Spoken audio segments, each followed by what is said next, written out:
Hi everybody, it's Tony and I'm back with another video. Today it is Thursday, November 17th. I hope you're having a great week so far. It is flying by super fast. If you could do me a huge favor and hit the subscribe button down below, I'd greatly appreciate it. Maybe leave a like or a comment. My goal is to reach 1,000 subscribers because that is when YouTube will allow me to monetize my channel, and that is what I want to do.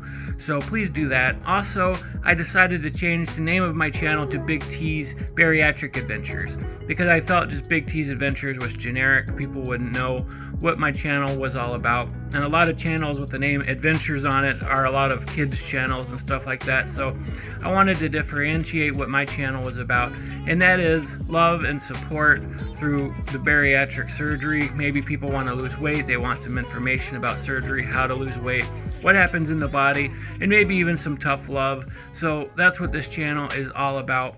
So if you're interested in following along in my journey, even helping me get to the point where I lose all my weight and get to a healthy normal weight, I would greatly appreciate it. Today what I want to talk about in particular is appetite. There's a lot of people before they get weight loss surgery who sort of freak out about never having an appetite ever again. And I know I did that. There was a lot of times before surgery, maybe the month before, where I was like, okay, I'm never going to be able to have pizza ever again, so let's order some pizza. I'm never going to be able to have Taco Bell ever again, so let's order some Taco Bell. I'll never have donuts ever again, so let's have my last donuts. And so there's that fear that you're never going to be able to eat these foods that you ever enjoyed, or you're just not going to have an appetite to want to eat those things. Is that true? And the reality is that that's not true. You are going to be able to eat certain foods again. And I know there's a lot of us who derive pleasure from food, and so that can be a disconcerting thought. We can be afraid that just not having an appetite, not being able to eat those foods ever again, is going to be difficult on us. And it's not just that we derive pleasure from food, but food is a huge part of a lot of social gatherings.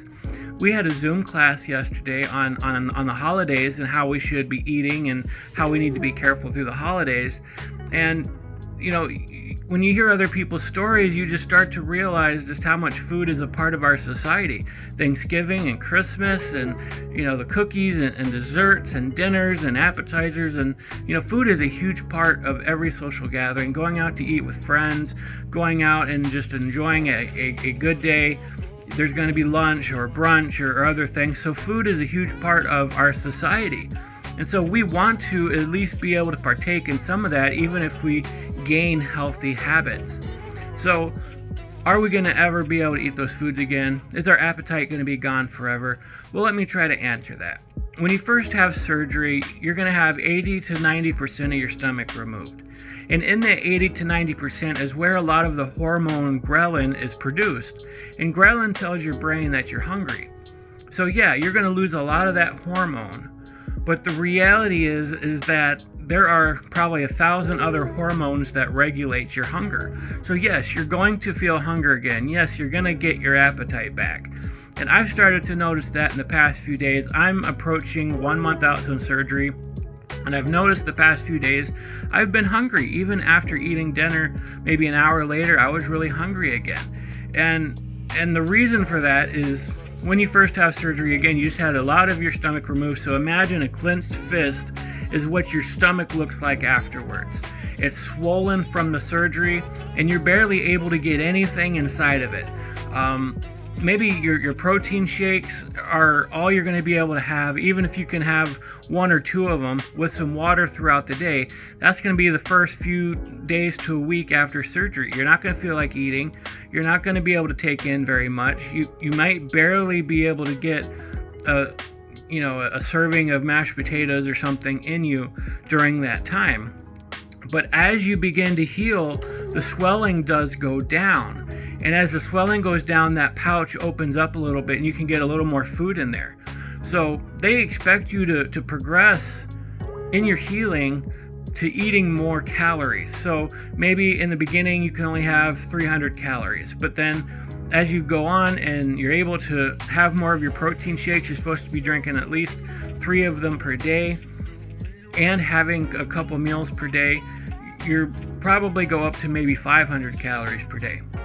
I'm currently at the point where I'm having 750 calories per day. So Excuse me, I just had my shake and it makes me burp a little bit. But yeah, as you go up and you begin to heal, you're gonna increase your caloric intake, and so you're gonna go from 500 to where I'm at now, 750, and maybe my body's telling me now I need to go up a little bit more. And so they want you to get up to at least 1200 calories per day. And when your stomach completely heals, you're able to go to a point where you can eat whatever you want, but you have to eat it very, very slowly, and you have to keep it to within 1,000 calories per day. And so Shauna Steele, I remember him talking about how he goes and he could still have a Big Mac meal, but that's all he eats in a day. That's still 1,000 calories or less, and he eats it throughout the day. It's not something that he just scarfs down in one quick meal and he's having 2 or 3 other meals of it. No, it's you know, it might not be the best choice, but for him, that's what he wanted to eat, and he did it the right way.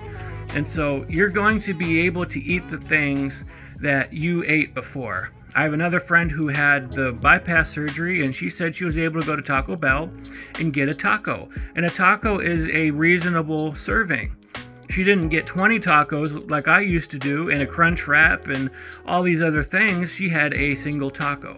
So yeah, I'm looking forward to the day that I can have a taco, or I can have a piece of pizza, and I might not even be able to finish that whole piece, but you are going to be able to eat foods like normal. But you're going to have to restrict your foods to about a cup. That's all that's going to be able to fit in your pouch, even fully healed. So that's about a single meal's worth of food that you're going to be able to eat. But another hormone in your body that regulates hunger is leptin. That's the #1 hunger hormone. And what leptin does is it tries to prevent your body from losing fat. And it's part of a survival mechanism that goes back since the very beginning.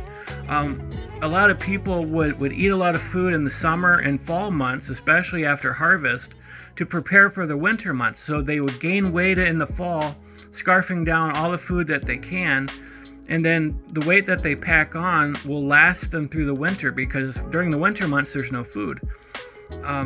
Only what they could save and preserve, and sometimes the food will run out. So what happens is, instead of starving to death during the winter months, they would live off their fat reserves, and they would be good to go in the spring and summer when the fruits and vegetables start popping back up. And so leptin wants your body to stay at an equilibrium point. That's why when you get so big, people are like, well, just eat a salad, start eating better, and then you'll lose weight. It's not that simple, because your body will try to keep you from losing fat, because it thinks when you're losing fat, you're starving to death, and so it wants to keep your fat levels where it's at, and so it'll tell you that you're hungry and that you can keep eating. So that's just something that we're all going to face, even if you get weight loss surgery. Like, you're still going to be hungry, you're still going to want to eat, you can still eat certain things, but you just have to be very careful not to get into your old eating habits. That's why it's recommended that you get some psychotherapy, you get some help dealing with your food addiction before you get weight loss surgery, and even throughout the process. Get some counseling, get some help with that. But yeah, you don't have to worry about never having an appetite ever again. Anyways, that's my video for today. Again, I'll probably be back tomorrow, because it is my 1 month since my surgery, and I want to do a big weigh-in and see how much I've lost during the last month. So I hope you have a great rest of